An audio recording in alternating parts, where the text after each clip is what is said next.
بسم اللہ الرحمن الرحیم۔ السلام علیکم ورحمۃ اللہ وبرکاتہ۔ ہارون رشید عرض کر رہا ہوں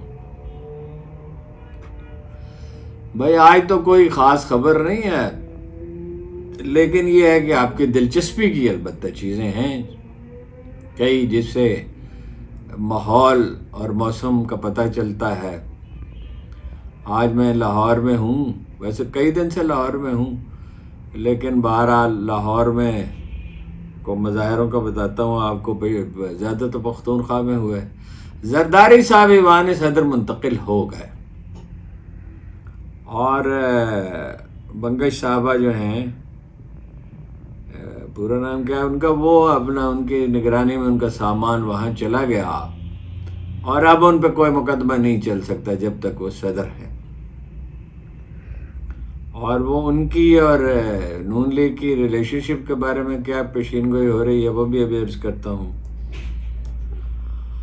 اور جناب ایچیسن کالج، مشہور عالم، ملک کا سب سے جو بڑا کالج ہے اپنے سائز کے اعتبار سے، معیار تعلیم بھی ہے، اور جو بڑا ہی علامت سمجھا جاتا ہے، گورنمنٹ کالج سے بھی بڑی علامت سمجھا جاتا ہے، اسٹیٹس سمبل ہے وہاں بچوں کو پڑھنا، اور جس کی ماضی کی روایات ہیں، جو اس لیے بنایا گیا تھا کہ حکمران طبقے کے بچوں کو پڑھایا جائے وہاں۔ خیر کہیں بھی خیر مقدم نہیں کیا جاتا۔ محترمہ چیف منسٹر مریم نواز صاحبہ کا استقبال کو دعوت دی گئی، لیکن کوئی 500 سے زیادہ ای میلز والدین کی ہوئیں، بچوں نے بھی بڑا احتجاج کیا، اسٹوڈنٹس نے، تو پھر وہ نہیں گئیں۔ اور آج جو تقریب وہاں ہوئی اس میں بہت نعرے لگے، عمران خان کے نعرے ہر کہیں گونجتے ہیں، کھیل کے میدانوں میں جہاں کہیں موقع ملتا ہے لوگوں کو، اور ادھر ان کی حمایت بڑھتی جاتی ہے، ادھر حکومت پہ وہ خوش فہمی میں ہے کہ ہماری گرفت مضبوط ہو رہی ہے، لیکن تجزیہ کرنے والے اگری نہیں کرتے، اس سے متفق نہیں ہیں۔ محمد مالک صاحب نے بھی کہا کہ یہ حکومت نہیں چل سکتی، یہ دھاندلی کی پیداوار ہے، اور جن لوگوں نے یعنی غلط کیا ہے، جرم کیا ہے، جو بھی ان کے الفاظ تھے، وہ ان کو طاقت بخشی جا رہی ہے۔ اور نجم سیٹھی صاحب نے بھی کہا کہ 2 سال سے زیادہ نہیں چل سکتی۔ ویسے ان کے لہجے میں یہ تھا کہ بھائی لوگوں، مجھے بھی تو کوئی حصہ دو نا، میرے بغیر کیسے کام چلے گا۔ اور وہ مائل ہیں اب نون لیگ کے بجائے پیپلز پارٹی کی طرف، اور ان کی پیشین گوئی یہ ہے کہ زرداری صاحب زیادہ قریب چلے جائیں گے۔ غالباً صدمہ ہے، وہ اپنے جذبات چھپانے کا بڑا ملکہ رکھتے ہیں کہ بھئی پاکستان کرکٹ بورڈ بھی چلا گیا محسن نقوی کے ساتھ، صاحب سینیٹر بھی بن جائیں گے، وزیر داخلہ بھی بن جائیں گے۔ ان کے خلاف کوئی بات تو نہیں کی، بہت سوچ سمجھ کے وہ کیلکولیٹ کر کے بات کرتے ہیں، لیکن وہ کہتے ہیں کہ 2 سال میں شہباز شریف صاحب رہے تو صفایا ہو جائے گا، مطلب کوئی اہمیت انہیں نہیں دے رہے۔ ویسے تو مطلب ہر روز کوئی نہ کوئی آدمی اٹھتا ہے اور کہتا ہے، ایسا آدمی جس سے ہم توقع نہیں کر رہے ہوتے۔ سینیٹر جاوید عباسی نون لیگ کے جو ہیں، انہوں نے کہا کہ ہمیں تو اسٹیبلشمنٹ نے کہا تھا، اس لیے عدم اعتماد کی تحریک ہم نے پیش کی تھی۔ اور مشاہد صاحب نے تو کمال ہی کر دیا، انہوں نے کہا کہ پی ٹی آئی کے جلسوں میں، اجتماعات میں قائد اعظم کا نام لیا جاتا ہے، پھر علامہ اقبال کا نام لیا جاتا ہے، قومی ترانہ گایا جاتا ہے۔ وہ ملک کو توڑنے والی نہیں، جوڑنے والی طاقت ہے، اور یہ کہہ چکے ہیں وہ عمران خان کو رہا کیا جائے اور ان کی سیٹیں انہیں دی جائیں۔ جگہ جگہ سے اطلاعات ہیں۔ اب جو مایوس لوگ ہیں، کچھ لوگ مایوس ہوتے ہیں، تو وہ تو یہ کہہ رہے ہیں کہ جی بس وقت گزرنے کے ساتھ گرفت مضبوط ہوتی جائے گی۔ اس سوال کا جواب کوئی نہیں دیتا کہ بھئی ہر سال $25 بلین کہاں سے آئیں گے، اور آ جائیں گے تو ادا کیسے کریں گے۔ اور مریم صاحبہ جو ہیں، وہ غلطی پہ غلطی کر رہی ہیں۔ پہلے کہہ دیا میں اپنا بہت ہی سخت رویہ اختیار کروں گا۔ سخت کا لفظ نہیں استعمال کیا جا سکتا تھا کہ اگر کسی نے امن و امان خراب کرنے کی کوشش کی تو سخت لفظ رویہ اختیار کروں گا۔ انہوں نے کہا آئی ول بی رuthless، بے رحمی، بلکہ رuthless ہونا صفاقی، ظلم کرنا، ناانصافی کرنا۔ اسکولوں میں حکمرانوں کے پاس وقت نہیں ہوتا ضائع کرنے کے لیے، وہ اسکولوں میں جا کے اپنا وقت ضائع کر رہی ہیں۔ اور بڑے ایمبیشیس پروگرام، بڑے بڑے عظیم الشان پروگرام، سموگ ختم ہو جائے گی، اسٹیٹ آف آرٹ ہاسپٹل بنا دیں گے کینسر کا۔ او بھائی وہ زمانہ گزر گیا جب اس طرح کے اعلانات کی کوئی اہمیت تھی۔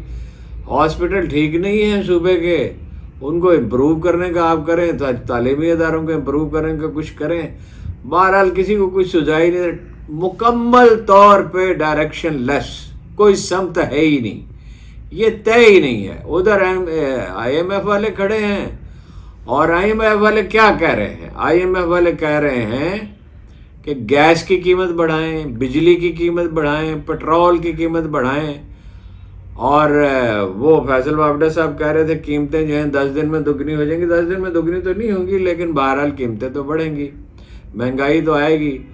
اور ابھی تک ایسی یعنی ہوا میں ہیں ساری باتیں۔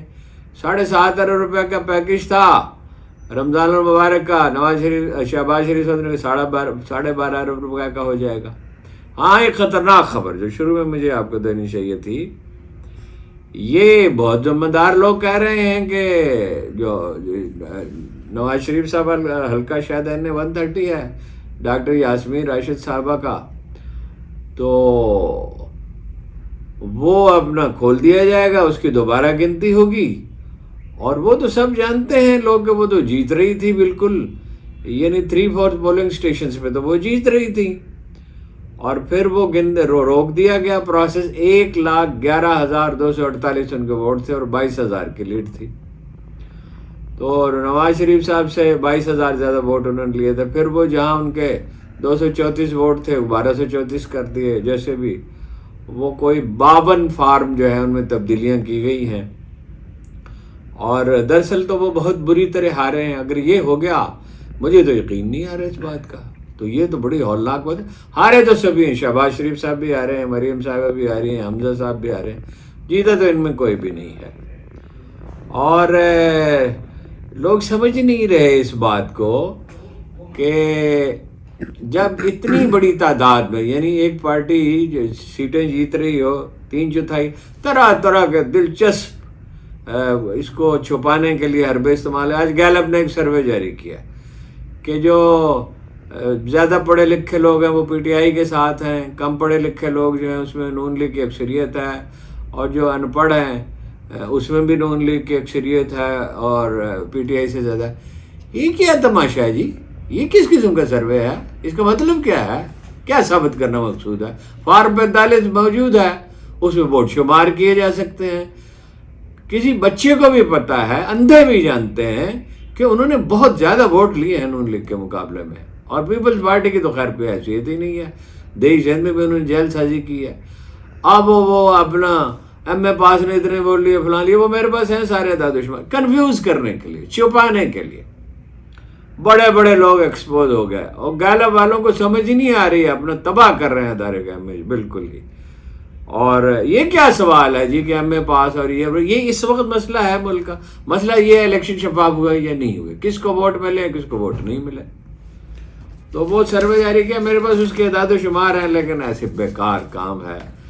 اور وہ اسٹیٹس کو جو خواہش مند ہیں، وہ ہیں بڑے بھلے شریف آدمی ہیں ڈاکٹر اعجاز شفیق گیلانی، اسٹیٹس کو کے اندر ہی کوئی راستہ نکلے، مطلب ذاتی زندگی جو ہے آسودہ ہونی چاہیے، ملک جائے بھاڑ میں،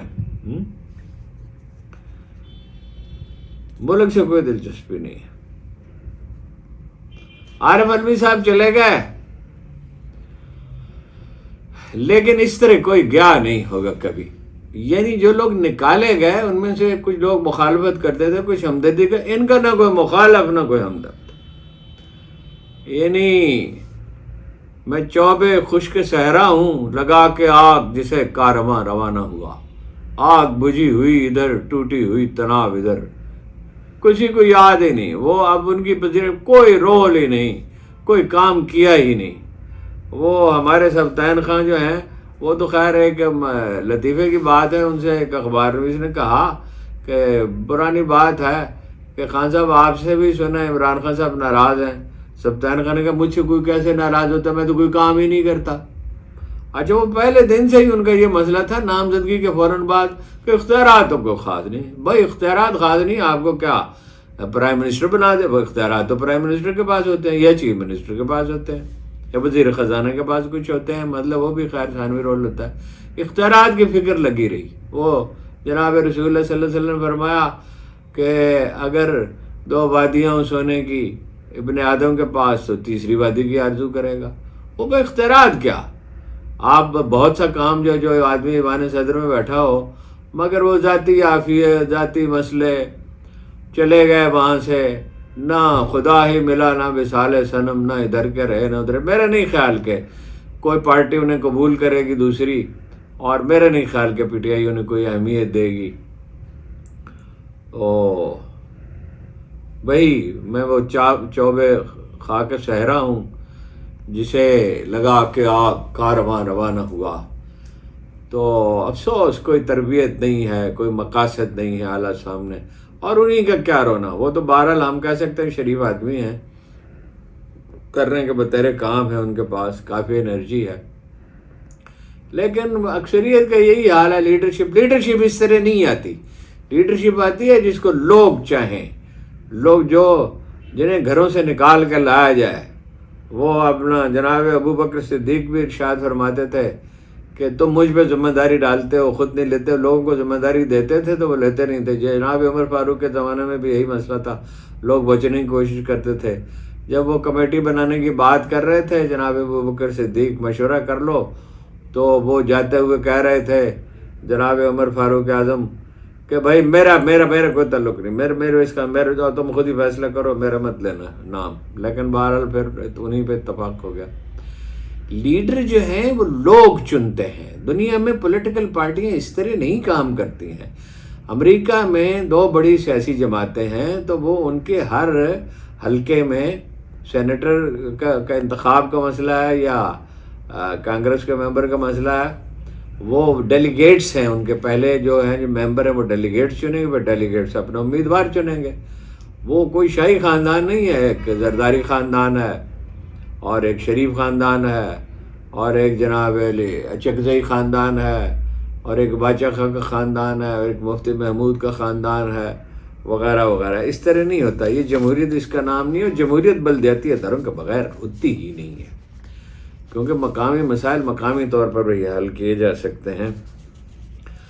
باقی اور یہ ہے جناب کہ نوبت یہاں تک آ گئی کہ افغان انویسٹمنٹ کریں گے. چاہ باہر میں پہلے انڈیا نے انویسٹمنٹ کی ہے، اب افغانستان اس میں پارٹنر ہوگا.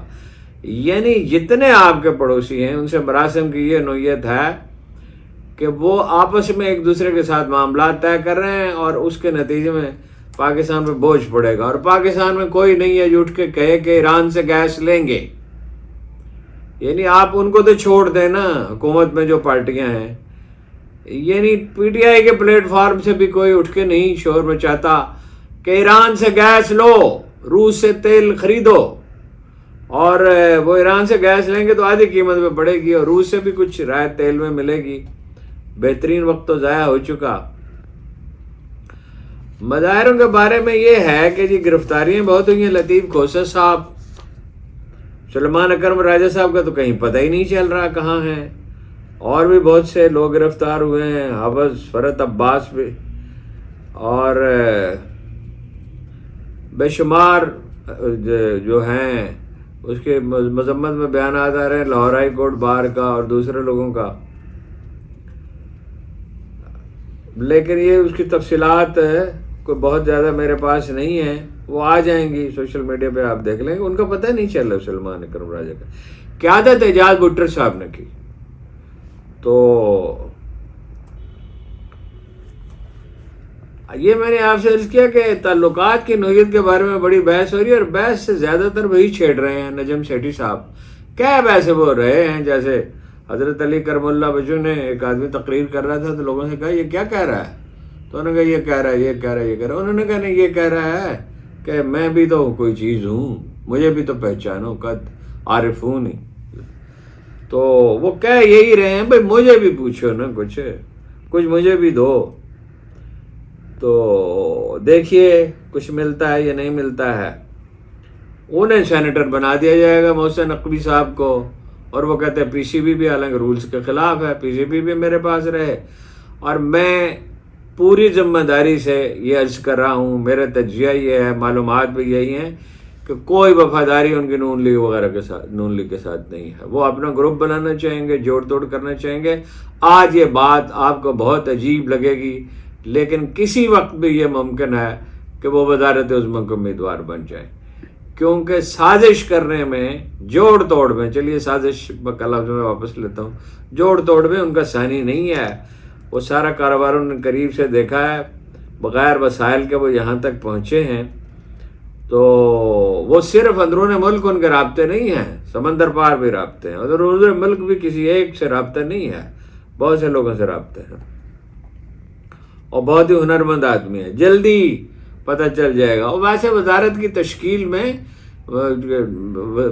وزیر اعظم صاحب کا رول تو ظاہر ہے ہی، لیکن یہ ہے کہ اور بھی رول ہے۔ اسحاق ڈار صاحب کو بتا دیا گیا بھائی، اور ان کے ساتھ آدمی لگا دیے گئے ہیں، وزیر خارجہ بنے ہوئے، وزیر خارجہ کا ان کا ڈپارٹمنٹ ویسے نہیں ہے، اور رانا ثناء اللہ جو ہیں وہ بھی، انہیں بھی چھوڑ دیا گیا ہے۔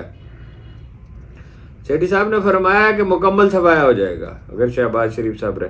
بات ان کی ٹھیک ہے، لیکن ٹھیک بات وہ کیوں کر رہے ہیں؟ اچانک انہیں سچ بولنے کی ضرورت کیوں آ پڑی ہے؟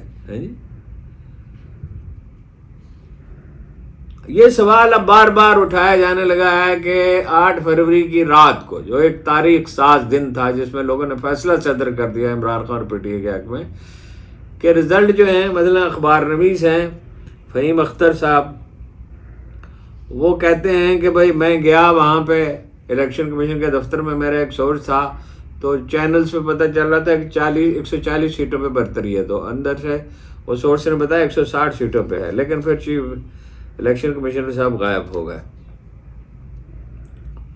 عمران خان کے خلاف جو مقدمہ ہے، جو عمران خان صاحب کو وہ جاری ہے سلسلہ دباؤ کا، اور شاندانہ گلزار اور کچھ اور لوگ کہہ رہے ہیں کہ کیمرے ہر کہیں لگا دیے گئے ہیں، ان کے کمرے میں بھی اور ہر جگہ۔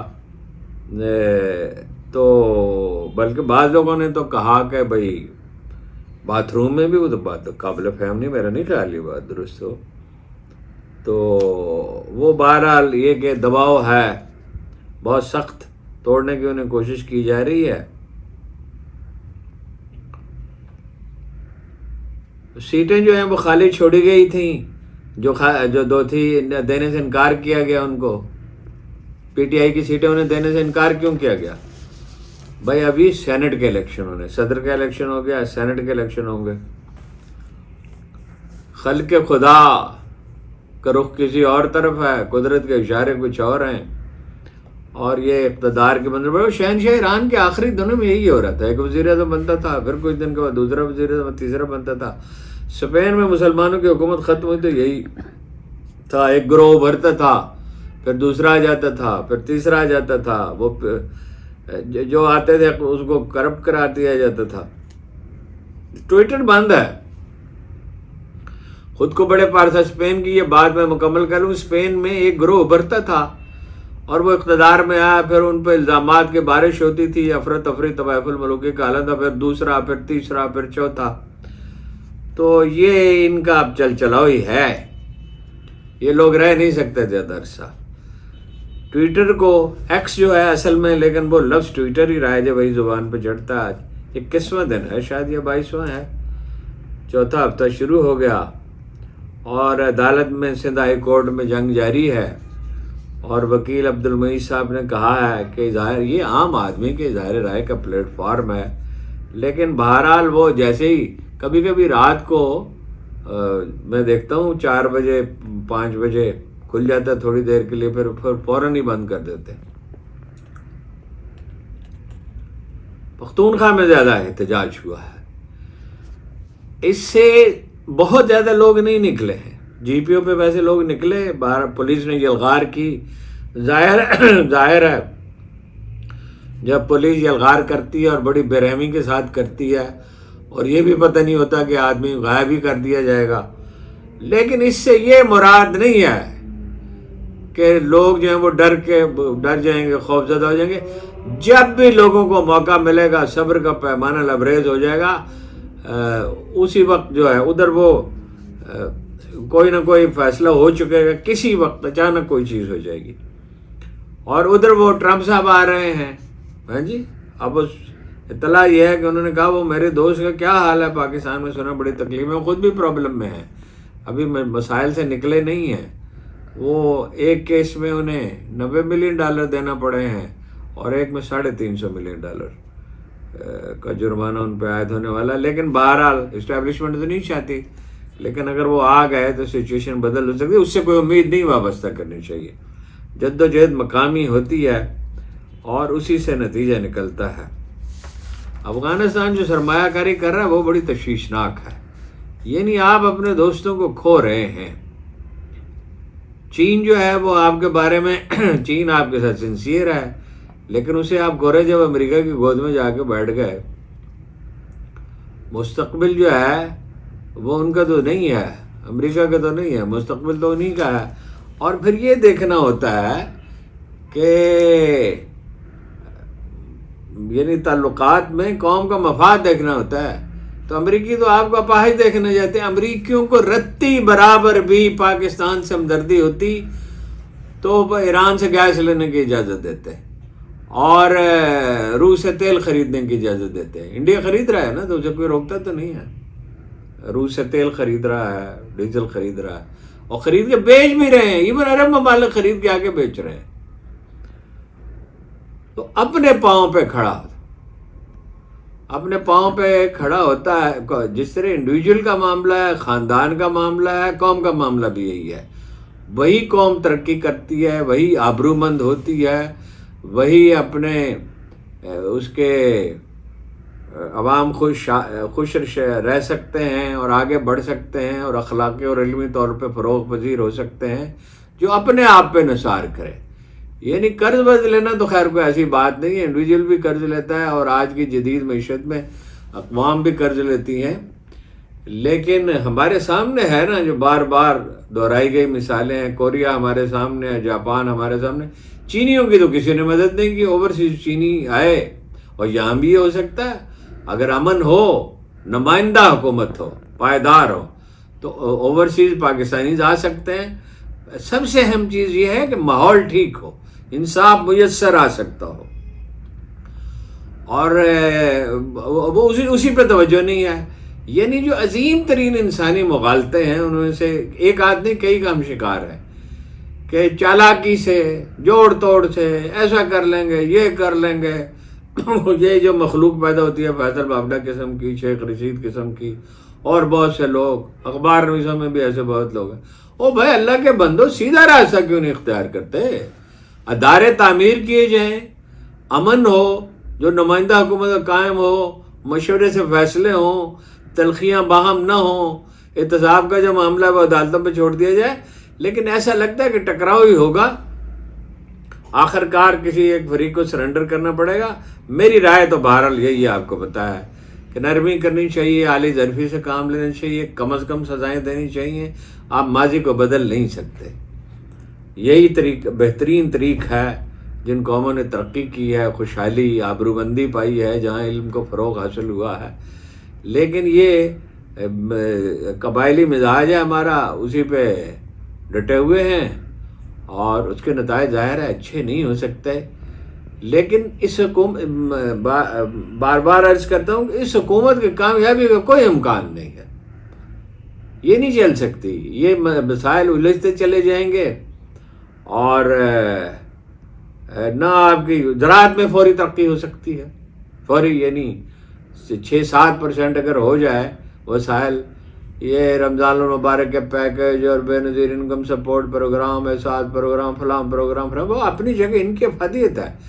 لیکن لوگ اپنے پاؤں پہ کھڑے ہوں، انہیں کھاد اور پیسٹیسائڈ مل رہی ہو کسانوں کو اور بیج اچھے مل رہے ہوں، تو 7% کیا، ایک سال میں 10-12% گروتھ بھی ہو سکتی ہے. اور 22% ہے وہ، تو اس سے بہت بڑا فرق پڑ جائے گا ٹیکسٹائل انڈسٹری کے لیے. اور بجلی سستی پیدا کرنے کے لیے طرز ہو سکتی ہے سستی. بات دوسری طرف نکل جاتی ہے۔ بہرحال ایک مربوط منصفانہ نظام، جمہوری شائستہ نظام کے تحت ہی ترقی ممکن ہے، جہاں سب ادارے، فوج بھی، صرف فوج کا رونا نہیں ہے کہ وہ اپنی حدود سے باہر نکلتی ہے، سول سروس بھی اپنی حدود سے تجاوز کرتی ہے، سیاستدان تجاوز کرتے ہیں۔ تو یہ جب تک ہر کوئی اپنے دائرہ کار میں نہیں ہوگا اور ہر کوئی اپنا کام نہیں کرے گا، اس وقت تک یہ ممکن نہیں ہے۔ افراد کے ہاتھوں میں اقوام کی تقدیر، ہر فرد ہے ملت کے مقدر کا ستارہ، اور جبر میں قومیں نہیں پنپتی ہیں کسی صورت بھی۔ قوم انسانی صلاحیت آزادی میں بروئے کار آتی ہے۔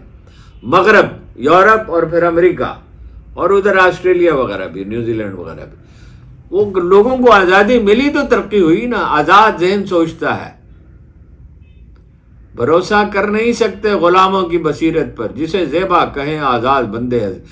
بھئی ایک وقت آزادی بھی، پوری آزادی اور پورا ڈسپلن، یہ ہے زندگی، اس میں ہے کامیابی۔ بہرحال امید کی کرن پھوٹی تو ہے، اس میں تو کوئی شبہ نہیں، اور تھوڑی سی نہیں ہے امید۔ خلق خدا کی اکثریت 2/3 سے غالب کے سروے کو چھوڑ دیں، اس میں کچھ بھی نہیں رکھا ہوا۔